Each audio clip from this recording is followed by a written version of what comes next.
જે જામનગર ખાતે લોકાર્પણ અને ખાતમુહૂર્તના બે કાર્યક્રમો હતા. એમાં એક જે જામનગર એપીએમસી છે એમાં ખેડૂત ભોજનાલય અને ખેડૂત આરામગૃહનું ત્યાં ઉદ્ઘાટન કરવામાં આવ્યું. અને ટાઉન હોલ ખાતે જામનગર શહેર અને જિલ્લાના લગભગ 412 કરોડ રૂપિયાના 57 જેટલા કામોનું ખાતમુહૂર્ત અને લોકાર્પણ કરવામાં આવ્યું.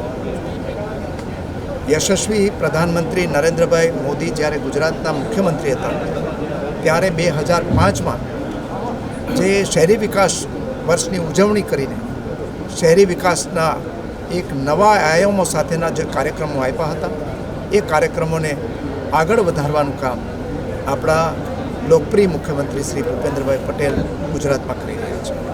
અને આને કારણે ગુજરાતની અંદર જે માત્ર નગરોનો વિકાસ એટલે નળ ગટર અને રસ્તા નગર કહેવાતું હતું, એની જગ્યાએ એ આયામોમાં અનેક પ્રકારના નવા વિકાસના પ્રકલ્પો જોડાયા છે. અને એમાં ઓક્સિજન પાર્ક હોય, અમૃત સરોવર હોય, આપણા જે વારસાની જાળવણી કરવા માટેના હેરિટેજ રિસ્ટોરેશનના કામો હોય, જળ સિંચાઈના કામો હોય, સ્પંજ પાર્ક હોય કે બગીચા અને નવા મનોરંજનના જે આયામો ઉમેરવાનું કામ હોય, એ તમામ કામો આજે ગુજરાતમાં થઈ રહ્યા છે. અને જામનગરને લાગે વળગે ત્યાં સુધી જામનગર પહેલેથી જ સ્પોર્ટ્સ હબ હતું, એને આગળ વધારી રહ્યા છે. અહીંયા જામનગર છે એ બંદરોનું નગર છે, બંદરો પણ અહીંયા વિકાસ પામી રહ્યા છે, એરપોર્ટ છે, રેલવેનો વિકાસ થઈ રહ્યો છે, અમૃતસર સાથે એક્સપ્રેસ વેથી પણ જામનગર જોડાયું છે.